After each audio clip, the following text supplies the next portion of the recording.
लोगों के सामने रहते हैं। शुक्रिया। मैं फैज अहमद फैज की चंद लाइनों को कोट करते हुए अपनी बात को आगे बढ़ाऊंगा। फैज अहमद फैज ने लिखा है कि हम मेहनत कश जगवालों से जब अपना हिस्सा मांगेंगे, एक देश नहीं, एक देश नहीं, हम सारी दुनिया मांगेंगे। यहाँ पर्वत पर्वत हीरे हैं, यहाँ सागर सागर मोती है। यहाँ पर्वत पर्वत हीरे हैं, यहाँ सागर सागर मोती है। ये सारा माल हमारा है, हम सारा खजाना मांगेंगे। जब सारे झगड़े मिट जाएंगे, जब सारे झगड़े मिट जाएंगे, सब ठीक ठाक हो जाएगा। हम मेहनत से उपजाएंगे, बस मिल बांट के खाएंगे। हम मेहनत के जगवालों से जब अपना हिस्सा मांगेंगे, एक देश नहीं, एक शहर नहीं, हम सारी दुनिया मांगेंगे। तो ये फैज अहमद फैज की चंद लाइनें हैं। पूरी दुनिया जो है वो मेहनत के कमेरों की, किसान मजदूरों की बचाई हुई है, चरवाहों की बचाई हुई है। और आज उन्हीं किसान मजदूर चरवाह हरवा जो देश की 95% आबादी है, उसकी स्थिति इस देश में क्या है। आप सोचिए कि अगर जिसको लेकर के मुख्यतः जो हमारी दो मांगे हैं, पहली जातिवार जनगणना और दूसरी संपूर्ण मंडल कमीशन को लागू कराना, जिसको लेकर के ये यात्रा 25 अगस्त को मधेपुरा से शुरू हुई बिहार से, और आज जबलपुर में 28 दिसंबर को आपके मधुबनी में मध्य प्रदेश में है। 8 फरवरी तक हम मध्य प्रदेश रहेंगे, फिर राजस्थान जाएंगे, हरियाणा जाएंगे, उत्तर प्रदेश जाएंगे, और 17 फरवरी 2024 तक ये कार्यक्रम यूं ही चलेगा। इस देश में जाति जनगणना का इतिहास नया नहीं है। जाति जनगणना 1872 से होती आई है। ब्रिटिश हुकूमत भी जाति जनगणना करवाती थी।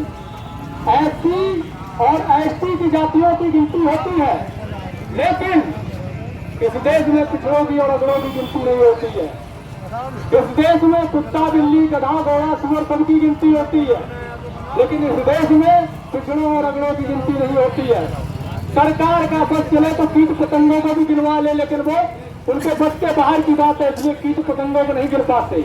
लेकिन कुछ पक्षी है विशेष प्रजाति के, उनकी भी गिनती होती है।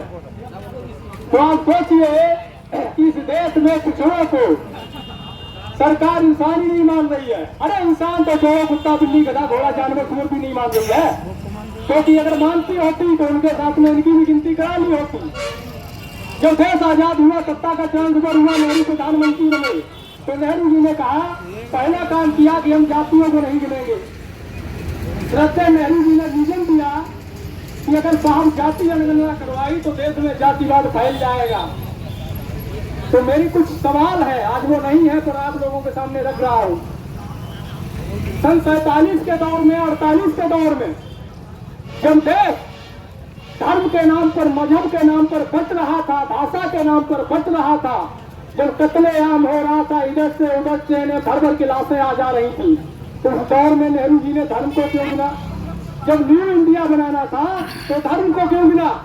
जब भाषा के नाम पर प्रांतों के बंटवारे हो रहे थे, कत्लेआम हो रहे थे, ये हमारी भाषा वाला है, वो तुम्हारी भाषा वाला है, भाषा के नाम पर मारकाट हो रहा था, नेहरू जी ने भाषा को क्यों गिनने दिया। अगर न्यू इंडिया बनाना था, क्या जाति की गिनती से ही जातिवाद फैलेगा। मैं स्पष्ट आपको बता दूं साहब कि ये देश जो है ना, ये जाति प्रधान देश पहले है और देश प्रधान देश बाद में है। मैं ये बात क्यों बोल रहा हूं, मैं इसको स्पष्ट कर देता हूं कि जब एक बच्चा माँ के गर्भ में आता है, तो उसके जन्म होने से पहले ये निश्चित हो जाता है कि इसका सरनेम क्या होगा। मिश्रा, दुबे, तिवारी, चौबे, अहिजात, गुंजर, पटेल, लोधी, नोनिया, चौहान, चमार, क्या होगा, क्या इसका टाइटल लिखा जाएगा, ये उसके जन्म से पहले तय हो जाता है। उसकी शादी किस समाज में होगी, ये पहले तय हो जाता है। यहाँ इस देश में क्या जाति के नाम पे शादी हो, जाति के नाम पे संगठन बने, जाति के नाम पे प्रोग्राम हो, जाति के नाम पर वोट मांगा जाए, जाति के नाम पर राजनीति हो, उस देश में कुछ लोग ये कह रहे हैं कि जातियों को गिनेंगे तो साथ जातिवाद फैल जाएगा। आप मुझे बताइए किस आधार पर जातिवाद फैल जाएगा। ये जातिवादी देश है, यहाँ जाति के बाहर कुछ नहीं है। यहाँ लोग इंसानियत से बढ़ के अपनी जाति को मानते हैं। अगर आप किसी से सवाल करेंगे आप कौन है, तो अपनी जाति का नाम बताएगा कि साहब हम तो पटेल है, हम तो गुर्जर है, हम तो अहीर है, हम तो जाट है। है ना, हम तो कुर्मी है, हम तो चमार है, हम तो वाल्मीकि है, अंसारी है, हम त्रिवेदी है, हम द्विवेदी है, ब्राह्मण है, हम ठाकुर है, राजपूत है, भूमियार है, लोनिया है, चौहान है, अंसारी है, बोलेगा ना? ये क्यों नहीं बोलता कि हम इंसान है? क्यों? क्योंकि वो इंसान नहीं है, उसकी जाति पहले है। तो जिस देश में हर काम जाति के आधार पर होता है, जहाँ जाति में ही इंसान जन्मता है, जाति में ही मर जाता है, तो उस देश की अगर सरकार ये कहे, उस देश के हुक्मरान अगर ये कहे कि अगर हम जाति को बनेंगे तो सब जातिवाद फैल जाएगा, तो इससे बड़ी विडंबना कोई और हो नहीं सकती।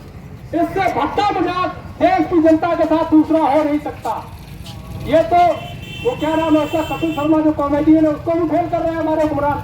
ऐसे ऐसे जोक सुनाते हैं। जाति जनगणना क्यों जरूरी है मैं बता देता हूँ चंद शब्दों में।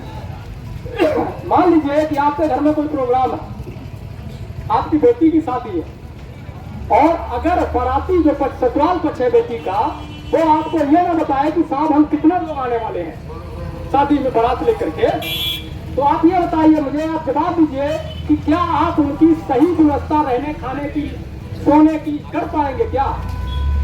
अगर आपको पता ही ना हो कितने लोग आएंगे, आप व्यवस्था कर लेंगे? कर लेंगे क्या? जवाब दीजिए। कोई पैसा नहीं लग रहा, नहीं कर पाएंगे ना? तो आप ये बताइए 135 करोड़ की जनसंख्या वाली इस देश में ये धूर्त जो सरकार है, ये किस आधार पर आपके लिए योजना बना रही है?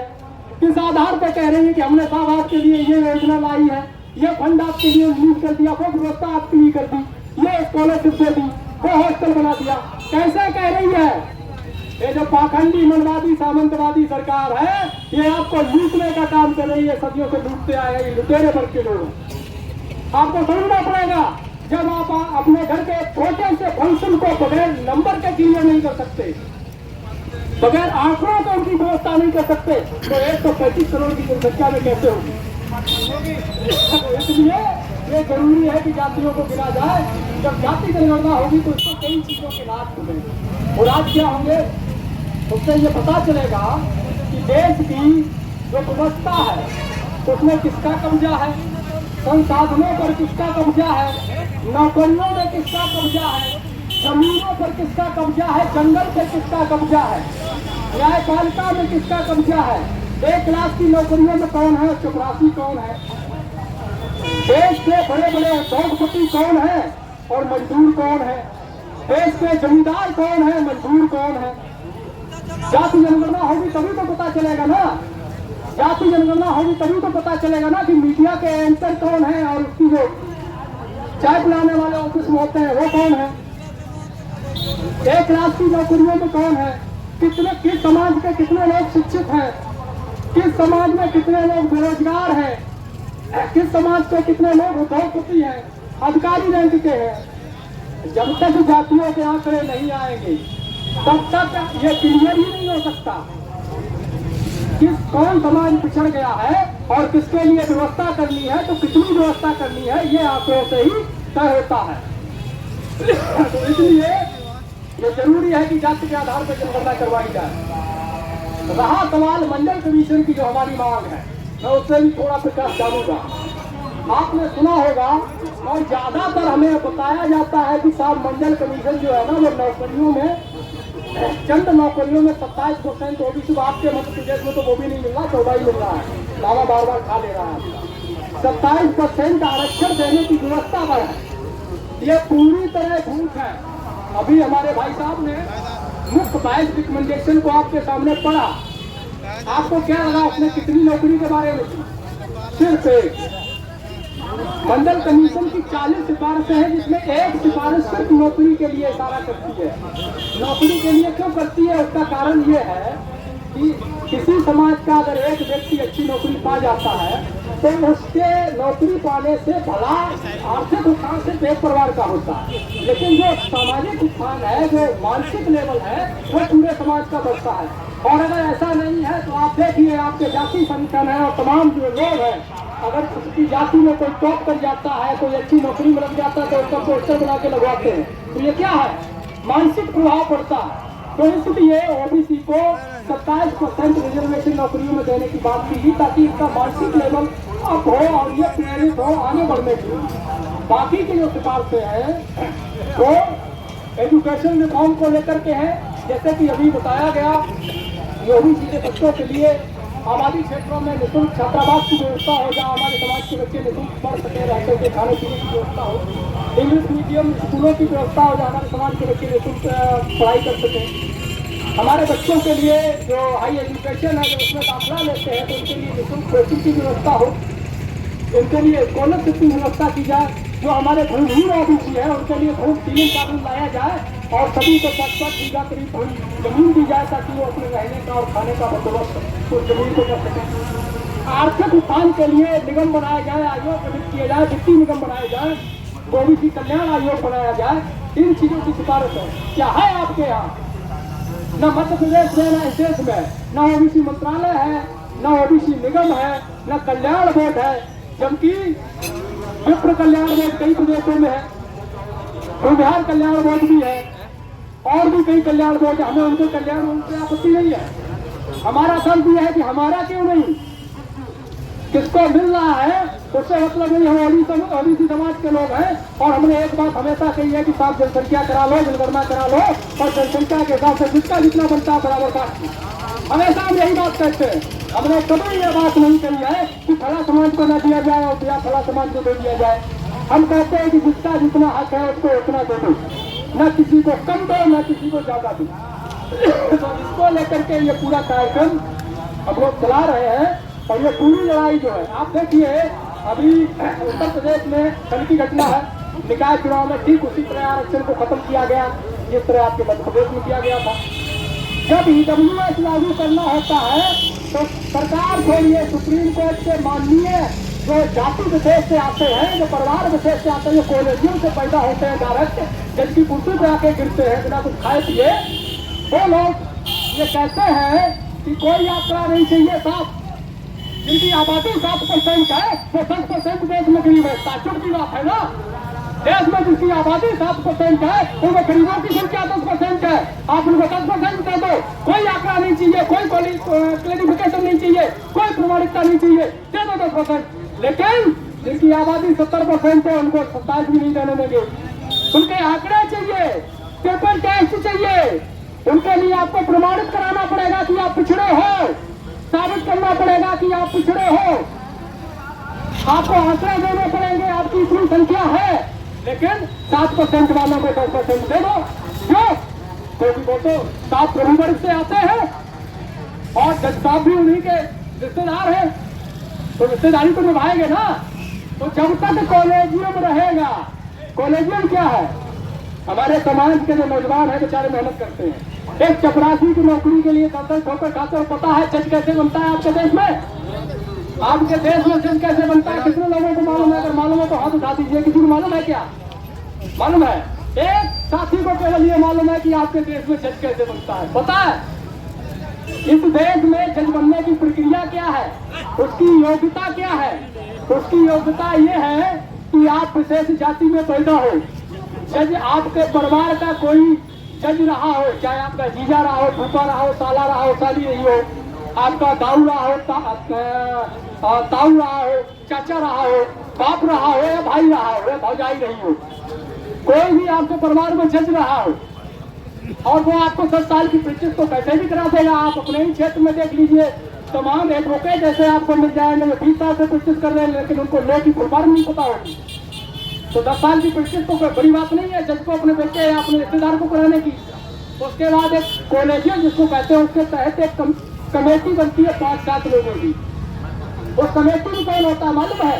वही जज साहब होते हैं, वही जज होते हैं। एक सवाल पूछता हूँ उसके बाद आगे बढ़ूंगा कि मान लीजिए अगर आपके यहाँ पंचायत में प्राथमिक विद्यालय है सरकारी, आप उससे टीचर हो और आपको रिटायर होना है, अपनी जगह किसी दूसरे को बिठाना है, सरकार ये कह दे कि साहब ऐसा करो आप ही नियुक्ति कर जाओ, आप क्या करेंगे? किसकी नियुक्ति करेंगे? किसकी करेंगे? अपने किसी भाई भतीजे रिश्तेदार की ना, भाई भतीजे रिश्तेदार की करेंगे। वही जज साहब करते हैं। कमेटी क्या करती है कि भैया नाम भेजना है, 10 जगहों की पोस्ट खाली है। अब जज साहब बैठे हैं कि चर्चा हो रही है, चाय पर चर्चा मोदी जी करते हैं, वैसे ही जज साहब भी कॉलेजियम की टेबल में बैठ करके चाय पर चर्चा करते हैं। चर्चा क्या होती है? मिश्रा जी कहते हैं कि आप द्विवेदी जी कहाँ करोगे? वो तिवारी जी का लौंडा तो 20 साल से प्रैक्टिस कर रहा है, बेटा बेरोजगार है, भेज दिया जाए। तो बख्तियार जी हाँ ठीक है भेज दो, लेकिन देख लो क्या हमारा साला भी है। तब तक सामने से त्रिवेदी जी आते हैं, साला और भतीजा का तो ठीक है, लेकिन हमारी साली बहुत दिन से परेशान कर रही है, एक तो भी 15 साल से प्रैक्टिस कर रही है, उसको तो भेज रहे हो। हाँ ठीक है त्रिवेदी जी ठीक है भेज देते हैं उसको भी। तो नाम फाइनल हो गया और लिस्ट चली गई प्रेसिडेंट ऑफ इंडिया के पास। अब प्रेसिडेंट ऑफ इंडिया को अगर किसी एक नाम पे आपत्ति है, 2 नाम पे आपत्ति है, तो उसको वापस कर दिया, बाकी को जज बना दिया। अब वही 2 नाम 3 नाम जो वापस हुए अगर दोबारा चले गए तो प्रेसिडेंट ऑफ इंडिया भी वापस नहीं करेंगे। पता नहीं उनके पास पावर है कि नहीं, मैं नहीं जानता वापस करने की दूसरी बात, लेकिन वापस नहीं करते ये मैं जानता हूँ, जज बना दिया जाता है। तो आपके देश में जज ऐसे बन रहे हैं, जो जज बनने की व्यवस्था में जो खुद जो जज है वो न्यायपालिका की न्याय की गुणवत्ता के साथ जो न्याय नहीं करता है, क्या वो आपके साथ न्याय करेगा? मैं खुले चौराहे से, बाजार से, खुले मंच से सार्वजनिक रूप से बोल रहा हूँ, अगर दुनिया में भ्रष्ट व्यक्तियों, भ्रष्ट संस्थाओं को कोई आवाज दिया जाता होता तो भारतीय न्यायपालिका और भारत के जज हर बार वो आवाज जीतते। दुनिया की किसी कंट्री में, किसी भी जज में, किसी संस्था में हिम्मत नहीं थी कि भारतीय न्यायपालिका को और भारत के जजों को करप्शन के मामले में, जातिवाद के मामले में, वंशवाद के मामले में, भाई भतीजावाद के मामले में पछाड़ देता, उनसे वो आवाज छीन लेता। तो यह पूरी व्यवस्था है। मैं अंत में 2 लाइनों को कोट करके अपनी बात को खत्म करूंगा। मैं एसआई भीम सिंह पटेल जी की 2 लाइनों को कोट करूंगा, उसके बाद अपनी बात को समाप्त करूंगा, समय भी काफी हो गया है।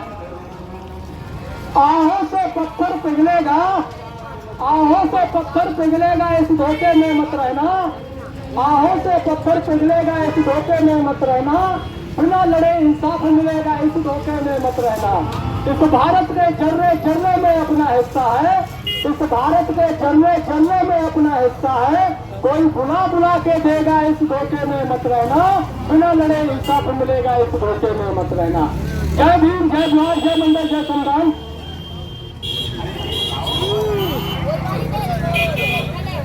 क्रांतिकारी साथियों, यदि आप संवैधानिक अधिकारों, जातिवाद जनगणना, मंडल कमीशन, बहुजन महापुरुषों की वैचारिक समता, समानता और सामाजिक न्याय के आंदोलन को मजबूत बनाना चाहते हैं तो हमारी आपसे गुजारिश है कि हमारे चैनल को सब्सक्राइब करें व बेल आइकन के बटन को दबाएं। वीडियो को अधिक से अधिक शेयर करें व अपनी यथासंभव शक्ति अनुसार हमें आर्थिक सहयोग करें।